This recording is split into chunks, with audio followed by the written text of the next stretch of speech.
Good morning and welcome to our Saturday morning radio school from May 15, 2021. And today we're going to have Stu, AG6AG, freshly over from his own famous YouTube channel, giving us a talk about HF filters and what they actually do with all those knobs on our radio that not enough of us look at. So over to you, Stu. All right, well, let me get some screen set up here. And there that is. And you should see my um front page of my presentation. Everybody see that? Yep. Awesome, awesome. Give me just a second. I want to make sure I've got some different views up here. There that is. And let me go with this as well. All right, awesome. So, using filters to enhance our HF reception. And, I remember when I first got my general class license, and it was pretty much okay, I can hear this person. I'm going to talk back and see if they answer me. And there were all these other really cool knobs on the radio, but I really didn't understand what they did. Um, Started reading up on them, but I think the most important thing I did was I started playing with them. And playing with them, I seem to learn a lot more than I ever had, right, reading about them. So that's just kind of the way I do things. And for those that don't know, my name is Stu. My call sign is AG6AG. And I'm a member of CBARC. I am the president of VCARS and heavily involved in the community. So with that, let's see what we can do here. Uh, why use receive filters? Well, receive filters enhance the signal of interest. So in other words, if you're trying to pull something out that you can't quite hear or whatever, you can use receive filters to enhance that and make it a little bit easier to hear. Um, Receive filters can remove noise, right? Either QRN or can also filter noise like QRM as well. So, you can use those filters to pull down the noise around the signal that you want.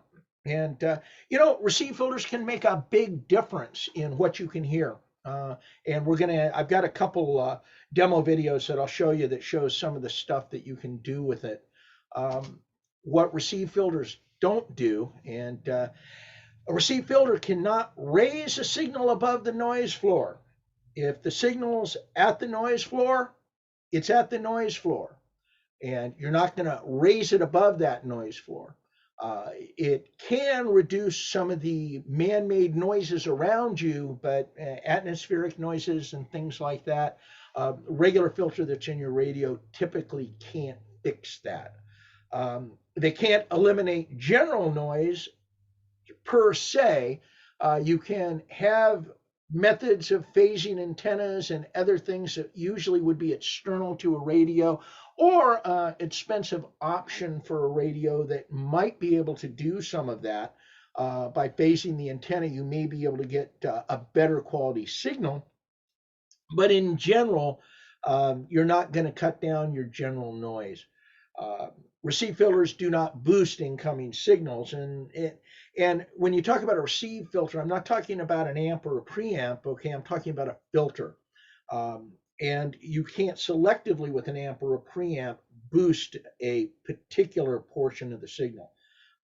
And of course, receive filters cannot improve your signal output because, gee, they're receive filters, right? Um, anyway, so we've got a lot of receive filters that are available to us. We've got roofing filters. We've got the preamps, right? Or IPO when you turn those preamps off. We'll talk a little bit about that. We have attenuation filters, which basically are designed to bring everything down, all the RF levels down.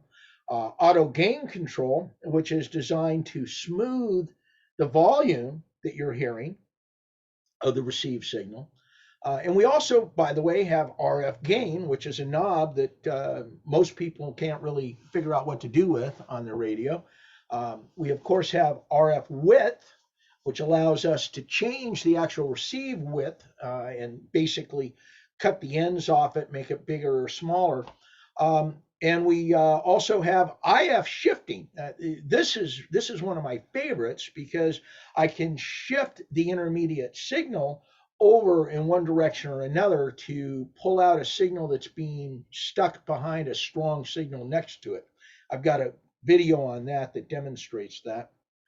The notch filter, allowing me to notch out certain noises, sometimes electrical noises or QRM, those kind of things. And of course, digital sound processing or digital noise reduction, as Yesu so affectionately calls it.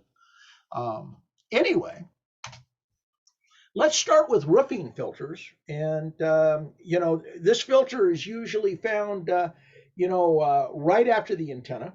And it basically is designed to chop off the ends, in other words, tighten up the area of interest that you're listening to. Um, Again, it's going to limit the passband at the IF stage. Uh, the ones that are typically available are 600 hertz, 3 kilohertz, 6 kilohertz, 15 kilohertz, and also my Yesus have an auto setting that, based on what I'm trying to listen to or based on what I'm set to, like if I'm set to phone or whatever, it's going to put out a 3 kilohertz roofing filter. If I'm over on CW, it's going to make a 600 hertz roofing filter, and on and on. AM, I'm going to be at 6 kilohertz. FM, I'm going to be at 15 kilohertz. But I, of course, can override this if I'm trying to get rid of some noise on the side. What about the amps, right?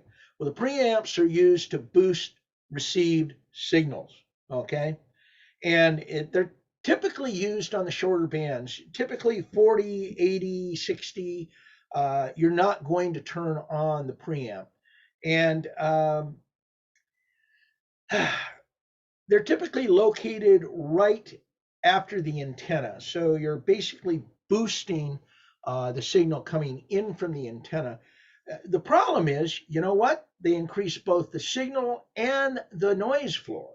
So basically, all you're doing is you're changing the S meter reading, right, to something that's higher. Many hams consider them useless. I don't completely feel that way. Although,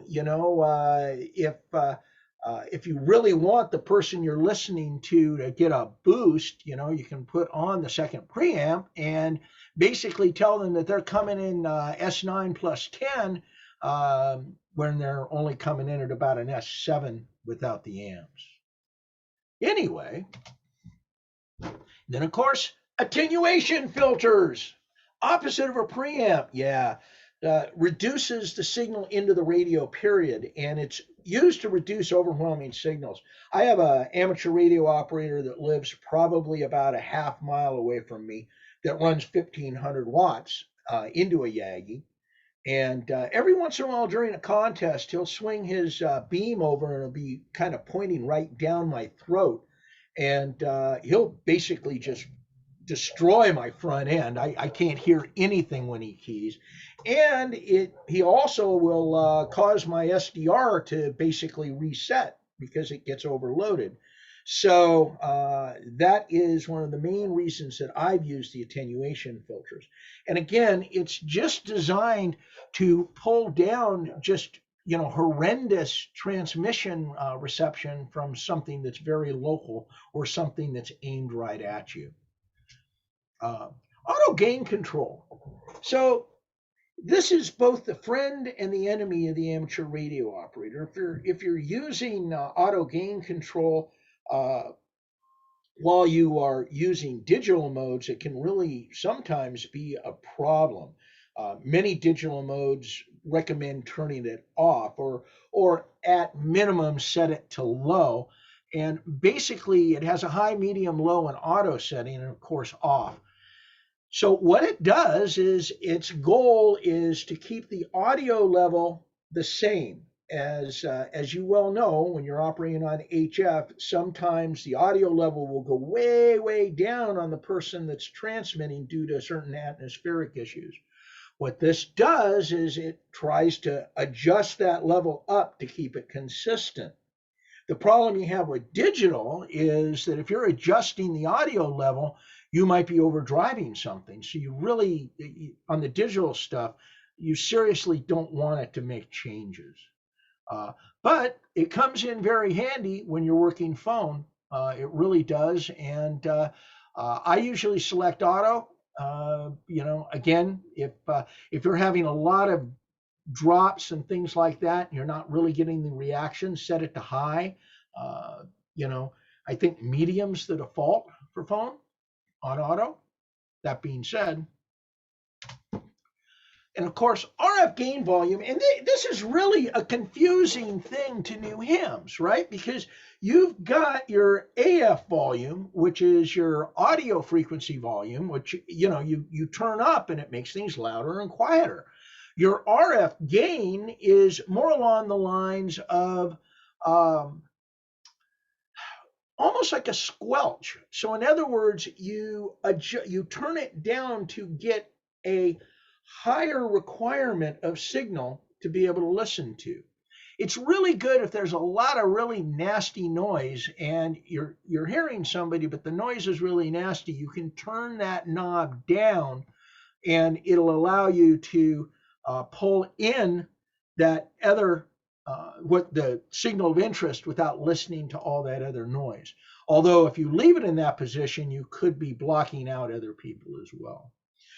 Um, and of course, our favorite, right, RF width.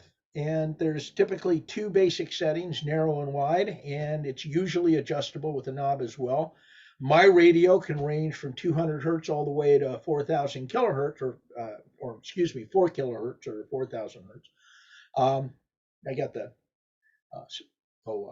slide one there.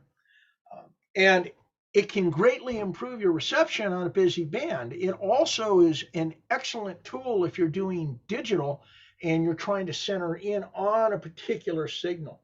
And we'll show some of that in a demo video as well. And then, of course, IF shift is one of my favorites because it's great to pull out one of two overlapping signals. Very powerful filter. I mean, when you're using it with width, it's especially powerful because you can chop the ends off of a signal and then you can shift it over so it really is only the IF is slightly off and it's only grabbing a certain portion of that upper sideband or lower sideband, allowing you to better hear your signal of interest. Never, ever, ever use it with digital modes. It will do nothing but make it so you can't decode. And sometimes it's kind of hard to locate on a radio. I've got a FT857, and it's buried like 18 menus deep to get to it. And my 857, by the way, doesn't even have a width filter. So, yeah, it's depending on your radio, all these filters may not be available. But the important part really is to play with them. And the notch filter. Oh, yeah, I love the notch filter. The name really says it all. If you've ever been trying to listen to something and you have this tone that is just burning up the center of it, you can notch out that one little tone, just cut it right out where you don't have to listen to it anymore. And it's really good with digital. Let's say you're running FT8 and you just have a neighbor that's just overwhelming when he's transmitting CQ, where it just basically kind of washes everybody else out. You can just notch his signal where you don't have to listen to him. And you all of a sudden will be able to see and decode the additional messages. Now, a lot of people say that, you don't have to notch out because even if you're being overwhelmed, you'll still decode the other signals. I have found that it's easier and better if I notch. I have a better idea of what's out there and I get cleaner reception on the particular digital connection that I have and basically of interest to me. Anyway, and of course the noise blanker. I have never actually had to use the noise blanker. It's usually used in mobile applications, and it's, if you have a noisy alternator or maybe a bad spark plug wire, supposedly it can cancel out that particular range of frequencies. If you have noise, turn it on and see if it helps. It's either going to work or it doesn't. Typically, it's not adjustable. So, again, this is another great one. Not all radios have this, though. DNR is what the terminology is on Yaesu, and it's digital noise reduction, but it's based on DSP, which is basically taking and modifying the actual audio signal, right, that you're receiving in order to cut out additional noises on either side of that particular audio frequency that you're interested in. You can, of course, use this. A lot of times they sell speakers with DSP built into them, and they typically have an adjustment or something on the top to vary it. DNR, I think I've got 15 different DNR settings on my particular radio. You may only have 6 or 7. I encourage you to play with it. I usually keep mine on 3 or 4 all the time when I'm using phone. And of course, I always have it off when I'm doing digital. Again, there are certain filters that we can use with digital, but there's others that we shouldn't. This is one of the ones that we shouldn't. Anyway, I'm at questions, but before I go to the questions, let me do this. I'm going to go ahead and show a couple demonstrations here. Let's see. Let me show the width demo here. Let me see if I can get this up. And there. And I'm going to go ahead and flip this on.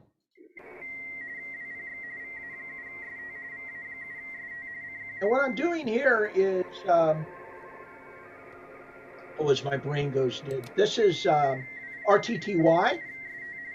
And if you notice, up centered at about 2000 hertz or 2000 hertz there is a very, very loud signal, okay, that is basically washing out other signals.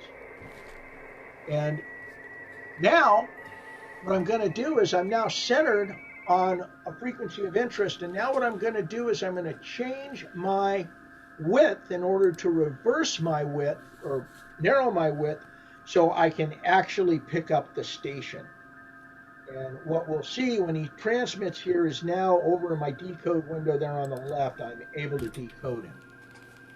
Anyway, let's go ahead and drop that. So that is basically width, and that's mostly what I use it for. Now, it can also be used with phone, and it's fairly efficient. Let's go ahead and let's take a look at another one here. Let's take a look at the IF shift. Now, you're going to have to listen to this one. You're going to hear me calling CQ.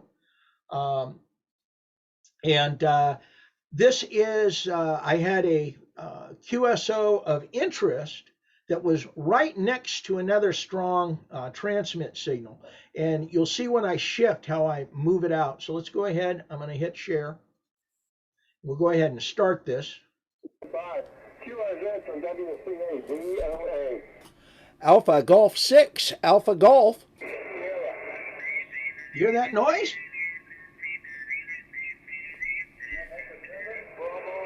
It's right next to him, so I'm reaching for the shift button here. Watch.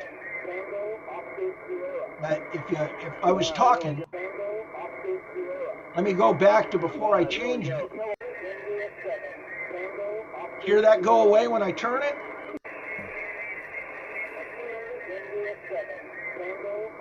See that? So that's what the IF shift is really, really good for. Now I can hear it really, really well. Now, let's go ahead and look at one more demonstration video here. And this is going to be, where is it? The contour filter, a much misunderstood filter. The contour filter actually allows you to clean up an audio signal.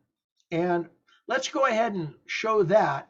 And I want you to listen to the two received signals. The person I'm trying to hear is way overdriven. I mean, just way overdriven. But listen what happens. Thank you, Eric. I copied to you and I give you a two also. This is Art. This is California. Can you see how that improved? All right. That's what the contour filter does. And of course, you adjust the position of the contour filter to take off the highs or the lows or whatever is messing with your receive, where the audio just is just almost unrecognizable.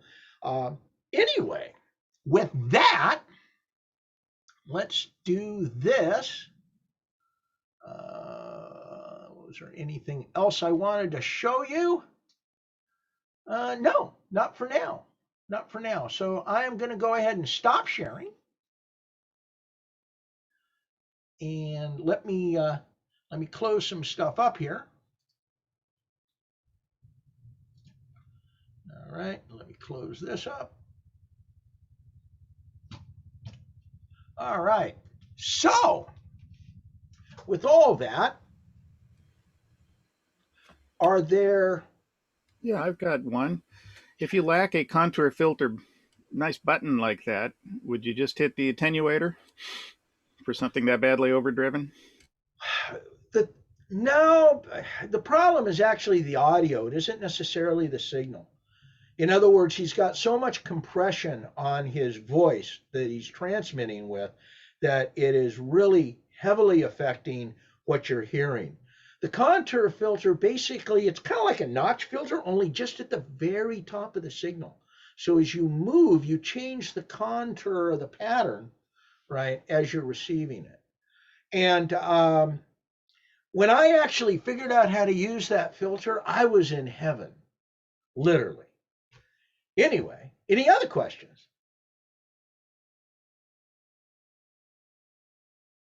Wow. Okay. Then can I throw something in for just a moment then? Oh, please. I would suggest, if you haven't really played with all of these knobs and controls that much, is to fire up WSJTX and tune it first off on one of the popular bands, especially a really busy one, and start looking what happens as you change things, because you'll see the result. And you can really see what you can do with noise floors and noise management by tuning off of one of the FTD or FT8 frequencies so that you're just looking at the noise. And WSJTX has a couple of these built in that are really extreme versions of like the notch filters and the width filter. There's one that just says filter that will cut your width down to, I think 150 hertz. Does that sound right? I think the lowest is that you can get to, at least on my radio, is 600 hertz. But there's. I mean within the software WSJTD. Oh yeah, yeah, and yeah. and so it just stops decoding everything outside of that window. It's not truly Right, a filter. It just has right. the effect of one. So it looks like, yeah, it looks like Pat has his hand raised. Yep. Go ahead. Okay. My AGC is fast, slow, mid. How does that correspond to the high, low, and that you were talking about? You know? Well, fast, slow, mid. Yeah, exactly. Same thing. Fast would be high. Okay. Yeah, yeah. And really, just the fast, slow, mid is how quickly it reacts. So in other words, if there's that's why with digital, the highest you want it is slow. So it doesn't react very fast. It takes a while for it to make a change. But yeah, from that standpoint, exactly. Okay. All right. Any other questions?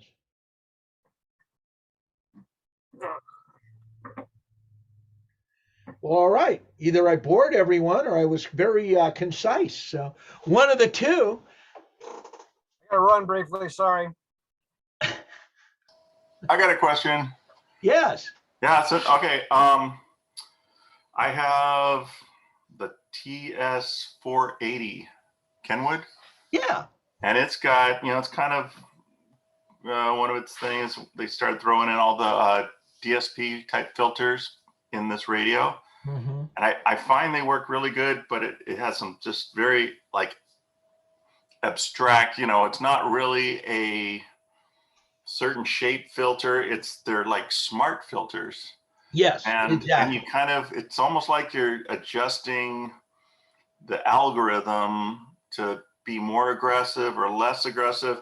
And for that, I don't like to use them too much because they tend to garble up things. It does like too much processing, but sometimes they work really good. So Well, I want to get your comments on that, and then I wanted to throw out. I do use the it's not really a noise blanker. They call it a DNL, a digital noise limiter.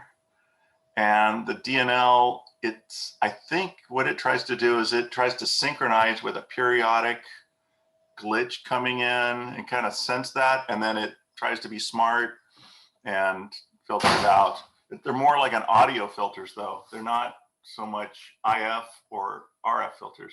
So yeah, I want to get your comments on the DSP kind of stuff from the early Kenwood days.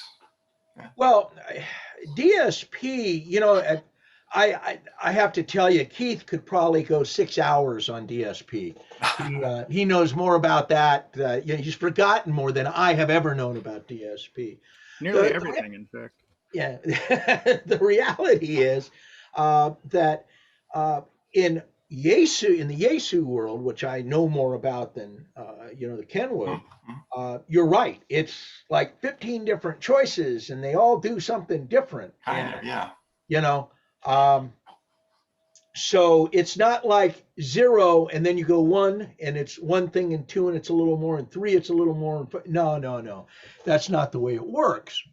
I will tell you that if you're messing with other things like width or shift or contour or things like that, DSP doesn't work very well in conjunction with those other filters because it messes with the algorithm's head, right? And that is truly just an audio filter. And the other one you were talking about that I didn't actually mention, because really what it is it is an intelligent noise blanker, and it's designed to get rid of man-made noise that would typically be at a basic interval. Where when you look at a noise blanker, it is just looking at blanking known problems that it already knows about. Yeah. Yeah, the radio also does have just a great, if you don't the DSP or the brain thing, they just call it noise reduction. That's something to play with, but it also has a very nice, very flexible, just audio filter, and you can move it around, set the width, set the angles, and it is just like a parametric equalizer kind of thing. Right. I think it can even do a notch in the audio. They can slide in there. It's pretty flexible. They've done a lot with it, but it's just not it's not easily accessible. It's probably the biggest thing, like why I don't play with it too much, because it's in a menu. So you got to kind of go to the menu and then just that parameter, and it's and then with the ham radio audio bandwidth, it's not that critical most of the time. You kind of find a setting that's kind of works for different cases. So yeah, that's been my experience. Well, what I will tell you is this: I have a FT991, which was a replacement radio for the 897 Yaesu, and I also have a Yaesu FTDX3000. Okay, the FT991 is a jack of all trades. It's an all band, all mode radio. It's okay getting to the filters if you know where they are. It's got the push, the LED push, so you got to push it and select the menu item and make this multi-knob work for this and that and all that. Where the 3000, almost all the filters are available as a dedicated knob and a dedicated button. Okay. Now, price-wise, believe it or not, the 3000 on sale was about the cost of retail on the 991. But the nice part about the 991 is it's small. You can throw it easily in the back of the car. It's not that heavy. So it's a great radio. It's also got VHF and UHF. It is a shack in a box. But again, a lot of the filters are difficult to get to. So I've learned using that radio, Ryan HF, how to get to those filters when I need them. But it certainly isn't as easy or as fast as doing it on the 3000 where I have dedicated knobs. Yeah, it's something I came up with. I haven't completely got it working, but I've experimented with. Is I play around sometime with this thing called a MIDI controller, which looks like this. And a MIDI controller is a whole bunch of knobs and slides, what they call sliders, and it's got knobs and it's got buttons to do things. And then you can make macros for it that control the radio in the computer controlled user interface of the radio. So basically with the MIDI controller, I can expose the filters to this slider here. And then I have at my finger a notch filter or whatever. It's something I've been playing around with, and I use this for all kinds of weird stuff. But I think maybe making my radio more analog is another way. I don't know if anybody's done anything with that, but it's a way to kind of take a limited user interface and make it more hands-on. So throw that out there.